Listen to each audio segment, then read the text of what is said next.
What's up, comic book fans? Let's talk some Harry Potter today, shall we?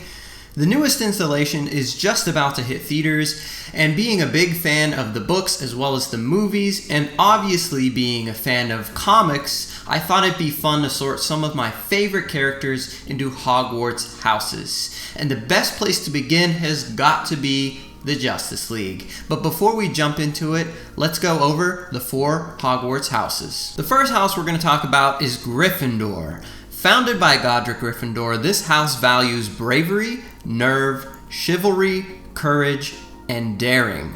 Flying the colors red and gold and sporting the lion as its animal crest, the members of Gryffindor definitely have the qualities of great heroes, but sometimes to a fault. Members of the other houses have stated that they feel Gryffindors many times engage in pointless heroics. And Severus Snape considers many members of the Valiant House to be self-righteous and arrogant. Notable members include Albus Dumbledore, Minerva McGonagall, Sirius Black, Remus Lupin, Rubeus Hagrid, Hermione Granger, the Weasley family, and of course, Harry Potter himself. The second house is Hufflepuff, founded by Helga Hufflepuff. This house values dedication, hard work, fair play, patience, kindness, tolerance, loyalty, and being unafraid of toil. According to Minerva McGonagall, due to Hufflepuff's policy of accepting any student, they are often thought to be a house of less talented wizards. However, the dedication and work ethic of the house has produced many exceptional witches and wizards throughout the years. Notable members include Pomona Sprout, Cedric Diggory, Bridget Wenlock, and magical creatures expert Newton Scamander. The third house we're going to talk about is Ravenclaw, which was founded by Rowena Ravenclaw. This house prizes intelligence, wit, wisdom, creativity, originality, individuality, and acceptance. The members of Ravenclaw use their innate intelligence and flexibility to excel as the top witches and wizards at Hogwarts almost every single year. And although Hermione Granger was sorted into Gryffindor, the Sorting Hat had seriously considered placing her in Ravenclaw. Notable members include Luna Lovegood, Garrick Ollivander, Gilderoy Lockhart, Phileas Flitwick, Professor Quirrell, and Cho Chang. The fourth and final house, of course, is Slytherin. Founded by Salazar Slytherin, this house praises resourcefulness, cunning, ambition, self-preservation, and fraternity. The house is composed mostly of pure-blooded students due to its founder's mistrust of Muggleborns. According to Albus Dumbledore, the qualities which Salazar valued in the students he chose included cleverness, resourcefulness, determination, and a certain disregard for the rules. But the truth is that while most dark wizards are Slytherins, many members of the house do not have dark leanings, and smaller groups of Voldemort's supporters are aligned with the other 3 houses. Notable members of Slytherin include Horace Slughorn, Merlin, Tom Riddle, Bellatrix Lestrange, Draco Malfoy, Lucius Malfoy, Scorpius Malfoy, Regulus Black, Albus Potter, and of course, Severus Snape. Now to decide which Justice Leaguers go where. But first, the League members I'll be sorting today are Clark Kent's Superman, Bruce Wayne's Batman, Wonder Woman's Princess Diana, Barry Allen's Flash, J'onn J'onzz, aka Martian Manhunter, Hal Jordan's Green Lantern, and Arthur Curry's Aquaman. Let's begin with Green Lantern. Hal Jordan was the first ever human inducted into the Green Lantern Corps. The Power Ring chose Hal for his ability to overcome great fear, and he inherited the mantle of the Green Lantern. Acting as a galactic police officer, it was his job to serve and protect all life in Sector 2814. Hal Jordan's will has been described as the greatest in the entire universe. His power is only limited by his own imagination, making him one of the most powerful superheroes in existence. He has defeated beings such as Sinestro, Mongol, and even the entire Justice League of America. Despite his virtues, Hal is also reckless and arrogant. More than once, he has let his emotions cloud his better judgment. something he is constantly criticized for by the Guardians of Oa. Hal Jordan is the perfect fit for Gryffindor. He has an indomitable will and possesses all the qualities of any good Gryffindor, as well as their pitfalls. Up next is Martian Manhunter. Like all Martians, J'onn J'onzz has a somewhat cold and stoic demeanor. J'onn typically acts as the voice of wisdom and reason within the Justice League. Having accepted the loss of his entire race on Mars, J'onn becomes a beacon of hope for all life forms. He is also one of the most powerful beings in the DC universe, and some of his extensive abilities include shape-shifting, invisibility, flight, regeneration, enhanced senses, telepathy, superhuman strength, and superhuman durability, just to name a few. But he isn't just a powerhouse. He also has a genius-level intellect. Despero once claimed that Ted Kord's mind was second only to that of J'onn J'onzz. The combination of his early detective work, his stoic demeanor, and his insanely high IQ results in the logical choice for Martian Manhunter to be a Ravenclaw. Let's continue with the Scarlet Speedster, Barry Allen, also known as the Flash. When Barry was just a child, his father was framed and convicted for the murder of Barry's mother. This act drove Barry to work his entire life to prove his father's innocence. When Barry later became the Flash, he had to teach himself how to use his powers, and he chose to never abuse them to circumvent the law. If he takes someone down for a crime, Barry is doing it by the book.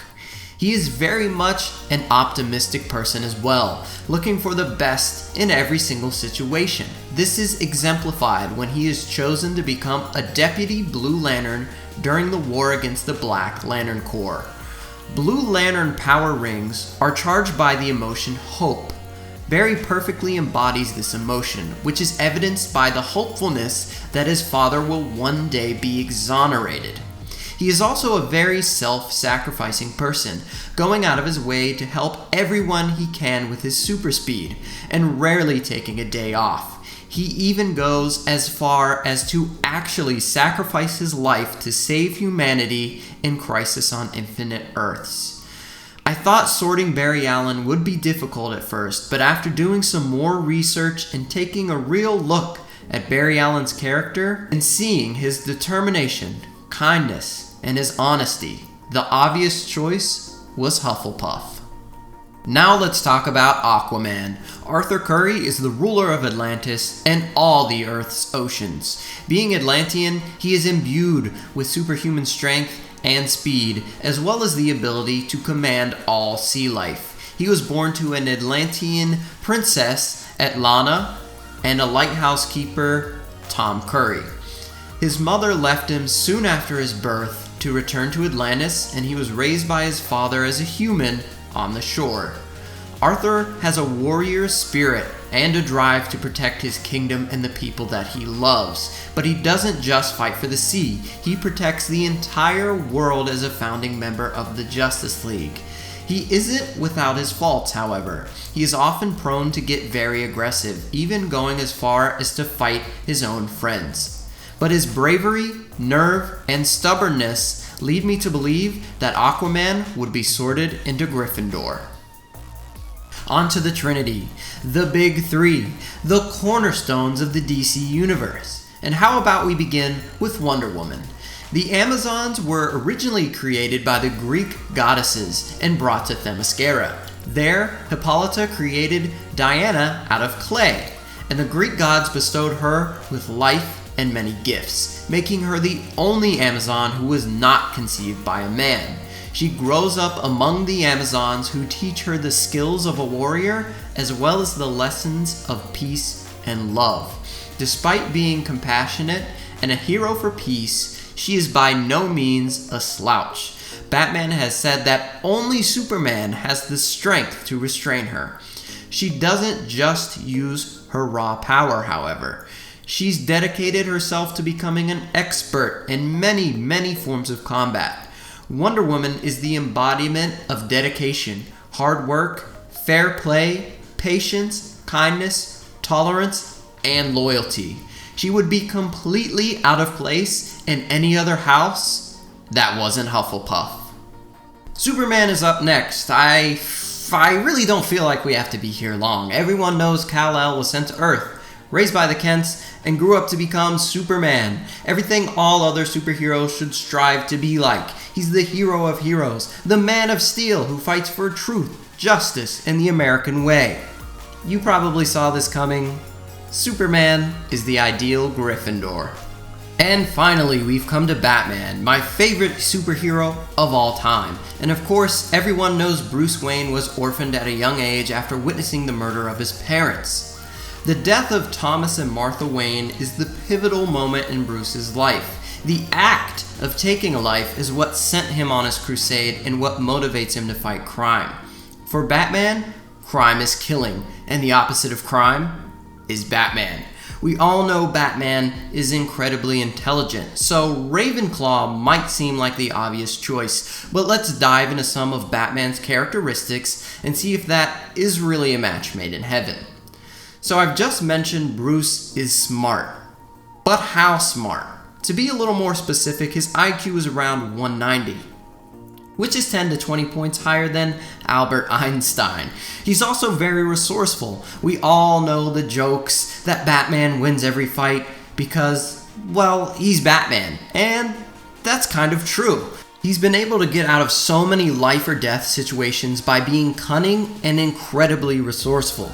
Another trait of Batman's that stands out to me is his willingness to be part of a team. Many people see Batman as a solo act, but that's just not true. He's almost always had a sidekick.